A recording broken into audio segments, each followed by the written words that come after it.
మాజీ మావోయిస్ట్ నేత గాదే ఎన్నయ్యను ఎన్ఐఏ అధికారులు అరెస్ట్ చేయడం రాష్ట్ర వ్యాప్తంగా సంచలనం సృష్టిస్తోంది. ఇక ఇదే అంశానికి సంబంధించి మరింత సమాచారం మా ప్రతినిధి రాము అందిస్తారు. రాము, చెప్పండి.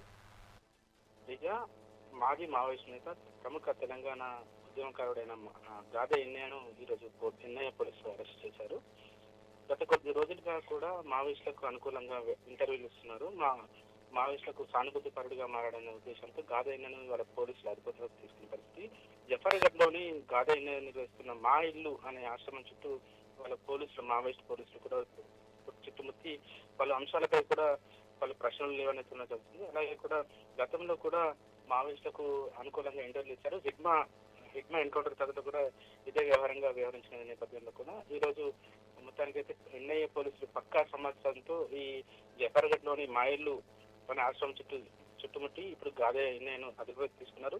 పలు అంశాలపై కూడా ఇప్పుడు ప్రస్తుతం అయితే ఎన్నయ్యను ప్రశ్నిస్తున్నట్టు తెలుస్తుంది. గతంలో అనేక ఉద్యమాలకు ఇది జనగామ వేదికగా అనేక మావోయిస్టు ఉద్యమాలు నడిపినప్పటికీ కూడా గత కొద్ది కాలంగా మావోయిస్టు ఉద్యమం మొత్తం పూర్తిగా ఎందుకు వస్తున్న అంటే తుది దశకు చేరుతున్న తరుణంలో మరొకసారి కూడా జనగామ నుంచి మరోసారి మావోయిస్టు ఉద్యమం మరోసారి కూడా పురుడు పోసుకుంటుంది అనే వార్తలు వస్తున్న నేపథ్యంలో ఇవాళ మొత్తానికైతే ఎన్నయ్యను ఇప్పుడు పోలీసులు అయితే అదుపులోకి తీసుకున్నారు. పలు అంశాలపై కూడా ప్రశ్నిస్తున్నట్టు సమాచారం వస్తుంది. ఇవాళ ఉదయం నుంచే కూడా గాదే ఎన్నయ్య ఏదైతే మా ఇల్లు అనే ఒక ఆశ్రమం నిర్వహిస్తున్నదో ఆశ్రమం చుట్టూ కూడా పెద్ద ఎత్తున ఎన్నయ్య బలగాలు అక్కడ చేరుకొని అసలు ఎన్నయ్య ఉద్దేశం ఏంటిది, అసలు మరోసారి గతంలో మావోయిస్టుగా పనిచేసిన ఎన్నయ్య మరోసారి ఈ మావోయిస్టులకు అంటే సపోర్ట్ గా ఎలా ఇంటర్వ్యూలు ఇస్తున్నారు, అసలు ఏం జరుగుతుందనే వ్యవహారం పైన మొత్తానికైతే ఎన్నయ్య పోలీసులు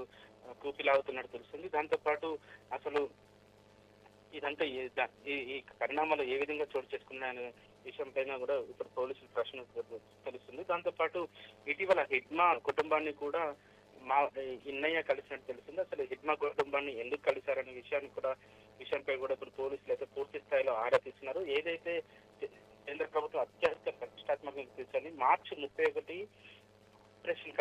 31 వరకు మొత్తం మావోయిస్టులు లేకుండా చేస్తామని చెప్పేసి ఏదైతే అమిత్ షా చెప్పిందో ఆ దిశగా అయితే కేంద్ర ప్రభుత్వం పనిచేస్తుంది. ఇప్పటికే చాలా మంది మావోయిస్టు అగ్రనేతలు కూడా స్వయంగా లొంగిపోయారు. దాంతోపాటు కీలక నేతలు కూడా ఎన్కౌంటర్ లో మృతి చెందిన పరిస్థితి. కానీ ఒక్కసారిగా ఇప్పుడు ఈ ఎన్ఐఏ పోలీసులు ఎవరైతే గాదే ఎన్నయ్య మావోయిస్టు సానుభూతి పరుడుగా వ్యవహరిస్తున్నారో మావోయిస్టులకు అనుకూలంగా మాట్లాడుతున్నారో అతన్ని ఇప్పుడైతే అదుపులోకి తీసుకొని అసలు ఎందుకు ఈ మావోయిస్టులకు అనుకూలంగా మాట్లాడుతున్నారు అనే వివరాలు అయితే రాబట్టే ప్రయత్నం చేస్తున్నారు. మొత్తానికి ఏదైతే గతంలో మావోయిస్టులకు కంచుకోటగా మావోయిస్టుల ప్రభావిత ప్రాంతంగా పిలువబడ్డ జనగామ జిల్లాకు సంబంధించి జఫర్గఢ్ లో అనేక మంది మావోయిస్టులు కూడా ఇదే జఫర్గఢ్ వేదికగా పనిచేశారు. ఇప్పుడు కూడా మాజీ మావోయిస్టుగా కొనసాగుతున్న ఎన్నయ్య ఏదైతే మా ఇల్లు అని చెప్పేసి ఒక ఆశ్రమం నిర్వహిస్తున్నారు, అక్కడికి వచ్చి పోలీసులు పెద్ద ఎత్తున చుట్టుముట్టి ఈ వ్యవహారం పట్ల మాత్రం ఒకవైపు ఒక తీవ్ర చర్చ అయితే సాగుతుంది. ఏదైతే కేంద్ర ప్రభుత్వం మావోయిస్టులను లేకుండా చేస్తామని చెప్పేసి చెప్పిందో అదే దిశగా కేంద్ర ప్రభుత్వం అడుగులు వేస్తుందా, మావోయిస్టులు ఈ వ్యవహారంతో దిగ్గంచులు పడతారా అని ఒక చర్చ అయితే సాగుతుంది.